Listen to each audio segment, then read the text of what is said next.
Quando a gente fala do nosso sonho, a gente está falando do que a nossa iniciativa pretende alcançar, né? Então, esses 75% de crianças brasileiras que a gente sonha em ver alfabetizadas ao final do segundo ano, em 2027, representa mais ou menos 3,5 milhões de crianças. É muita gente, né?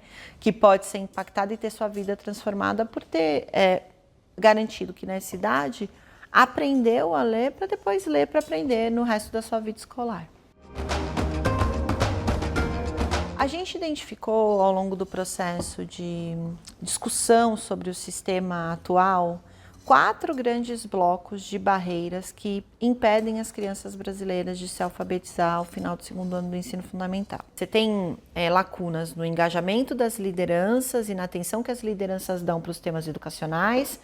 Você tem lacunas na gestão ali, mais das redes de educação mesmo. Mas quando você vai para a camada das escolas e para a sala de aula, a gente também identificou uma série de dificuldades ligadas à formação dos professores, ao olhar e à capacitação que esses professores e o suporte que esses professores têm para promover a aprendizagem. E por fim, acho que a gente sentiu nessas reflexões dificuldade de engajamento mesmo, de um público mais diverso, mas que inclui as famílias, por exemplo, com o tema da alfabetização.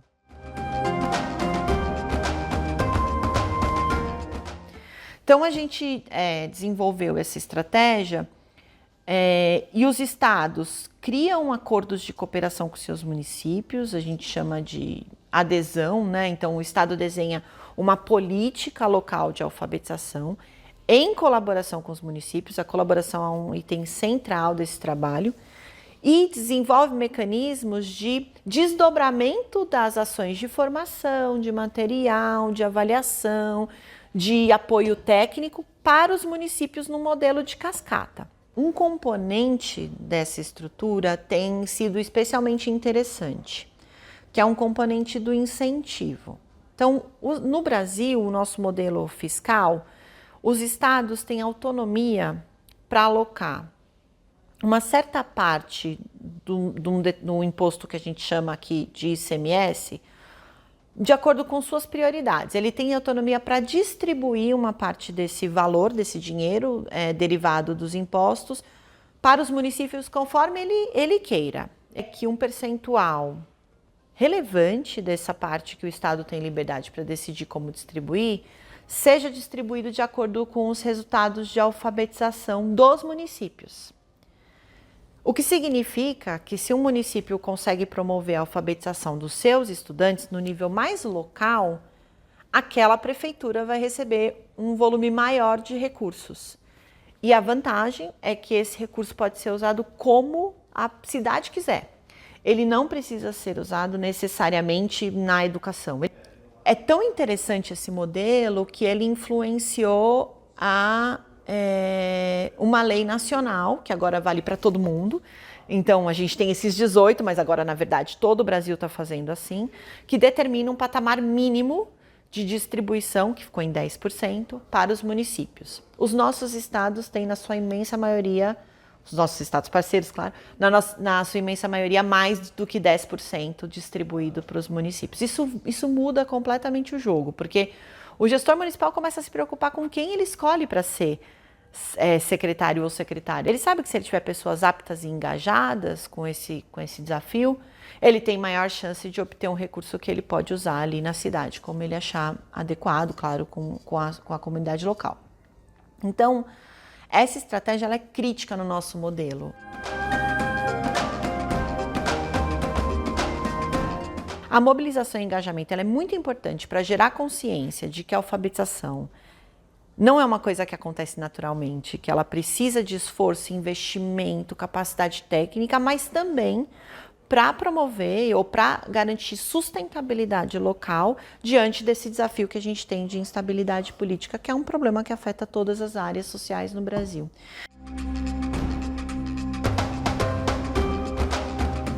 Foi divertido desenvolver a visão de futuro.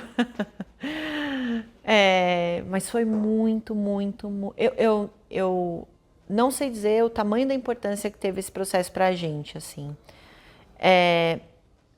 Construir a visão de futuro ajudou a gente a pactuar objetivos comuns, pactuar onde estava o nosso sonho, construir as estratégias que realmente davam conta dos desafios que a gente tinha identificado nas etapas anteriores do processo de construção da visão de futuro. Ajudou a gente a construir esses espaços que são muito importantes e que, sendo compartilhados, levam a gente muito mais longe, porque nós somos um conjunto de 3 organizações que, embora tenham enormes semelhanças, têm boas diferenças. É muito natural isso. Então, construir a visão de futuro em conjunto ajudou a gente a consensuar o lugar que a gente queria chegar, promover o engajamento de todo mundo, porque a gente fez juntos aquilo. E até hoje é a coisa que mais faz diferença para que a coalizão, que a gente chama de aliança, siga trabalhando de forma muito saudável.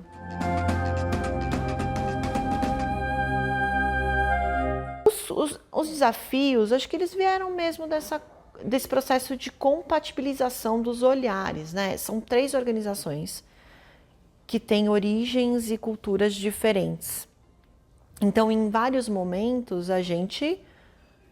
essas coisas se chocaram e a gente precisou ter conversas difíceis, precisou ter conversas profundas.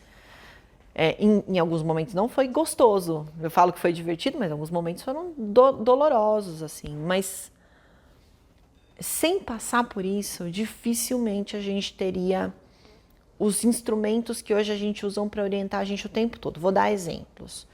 A gente usa o prospectus para tudo. Ele virou um documento guia, inclusive quando a gente está conversando com outros potenciais parceiros.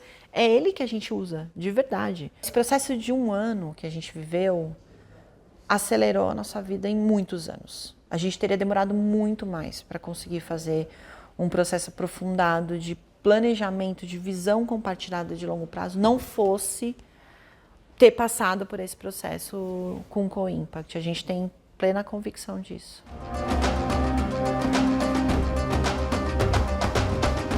Acho que uma coisa que para a gente fez muita diferença, e se eu fosse fazer de novo esse processo, acho que a gente faria igual, ou melhor, né? É a paixão pelo problema que você quer resolver e não pela solução que você tem na mão. E para mim a evidência mais elucidativa disso é que quando a gente aplicou como coalizão para o processo de Co-Impact, a gente aplicou a nossa estratégia estadual, que era o programa de colaboração com os municípios. A gente terminou o processo com uma estratégia multinível e 2 áreas transversais. Então, isso porque a gente estava obcecado por pensar como garantia a alfabetização de 75% das crianças brasileiras e não obcecado em fazer aquele programa ganhar escala ou penetração. É a primeira dica. E o segundo conselho é, no fim do dia, o que a gente quer fazer é transformar a realidade, no nosso caso, das crianças brasileiras. Então, sempre que aparecer qualquer dúvida, qualquer discussão, qualquer embate, divergência, porque todos os parceiros fazem coalizão, né? E coalizão é gostoso e dá trabalho, é difícil. Mas sempre que os conflitos aparecem, que as dúvidas aparecem, a gente voltar para o sonho mesmo, para o objetivo que é impactar a vida das crianças brasileiras, no nosso caso, garantindo que elas se alfabetizem na idade certa, né? No tempo adequado. E esse movimento, sempre nessa direção, ajuda muito, porque ele limpa o que está no meio, né? O que está no meio importa muito, o como a gente faz importa muito.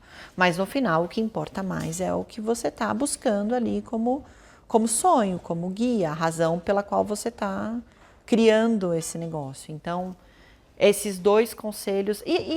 Um terceiro conselho é enfrentar as conversas difíceis que vão surgir pelo caminho, com serenidade, entendendo que elas são parte do processo, né? É muito maluco pensar que os problemas que que a gente quer resolver são tão complexos que seriam resolvidos num processo simples. Eles não, eles demandam muitos olhares, muitas perspectivas, que muitas vezes se opõem. Então, entender que é natural que os conflitos vão aparecer e lidar com eles com essa mentalidade de que eles vão levar a um lugar melhor do que o que a gente estava, mesmo que eles gerem desconforto.